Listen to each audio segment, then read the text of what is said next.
আসসালামু আলাইকুম।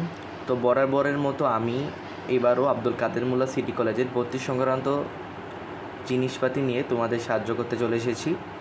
তো ভালো লাগলে আমার চ্যানেলটাকে সাবস্ক্রাইব করিও। আমার চ্যানেলে বিভিন্ন ধরনের ব্লগ, বিভিন্ন অভিজ্ঞতা শেয়ার এবং যে সমস্যাগুলো আমার পড়তে হয়েছে ওই সকল কিছুর জিনিসপাতি এখানে শেয়ার করার চেষ্টা করব বা চেষ্টা করি। তো এবারও এর ব্যতিক্রম নয়। আমি শুরু করছি জিনিসটা নিয়ে।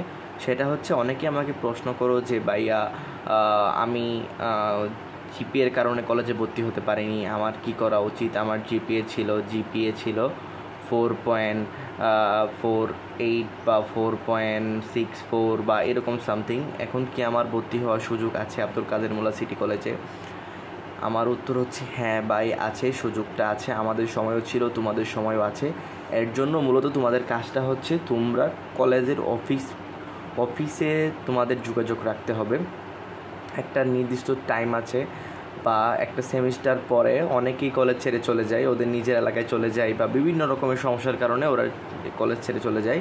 তো ওদের সিট কিন্তু খালি হয়ে যায়। তো নরসিংদী স্থানীয় কলেজের যে স্টুডেন্টগুলো এরকম জিপিএ নিয়ে ভর্তি হয়েছে, তারা কিন্তু অনেকেই এই কলেজে চলে আসে, বা এছাড়াও দেশের বিভিন্ন প্রান্ত থেকে যারা জিপিএ কম বা মোটামুটি কম, ওরা কিন্তু কলেজে ভর্তি হতে চলে আসে।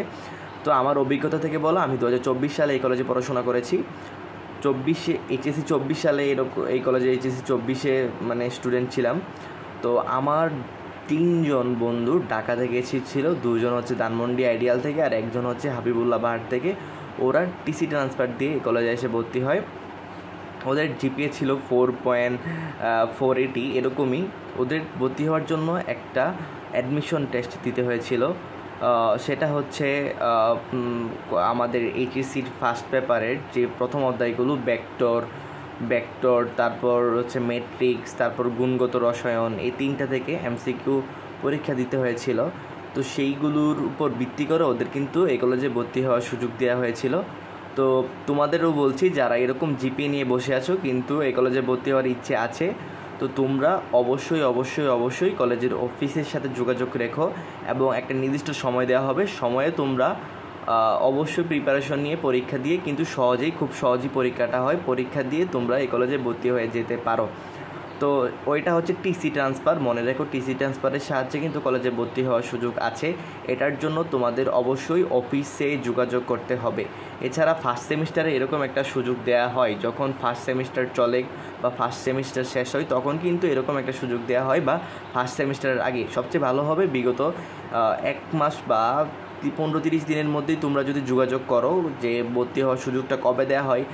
এটা কিন্তু অফিস কর্তৃপক্ষ খুব ভালো জানে। তবে আমার জানা মতে আমার বন্ধুরা ফার্স্ট সেমিস্টারের আগে এসে ভর্তি হয়েছিল বা ফার্স্ট সেমিস্টারের পরেও একজন এসেছিল, কিন্তু আগে আসাটা আমার কাছে বুদ্ধিমানের কাজ মনে হয়।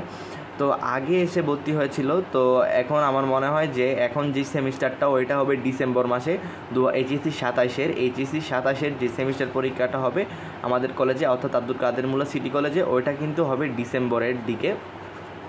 তো এর আগেই তোমরা কলেজে এসে যোগাযোগ করলে আশা করি সকল ধরনের তথ্য তোমরা অফিস কক্ষ থেকে সাহায্য পেতে পারো। তো ভালো লাগলে আমার চ্যানেলটাকে সাবস্ক্রাইব করিও। আমি তোমাদের এরকম বিভিন্ন ধরনের তথ্য এবং আমার জীবনের অভিজ্ঞতা শেয়ার করে সাহায্য করতে চাই। আশা করি উপকৃত হবে। আসসালামু আলাইকুম।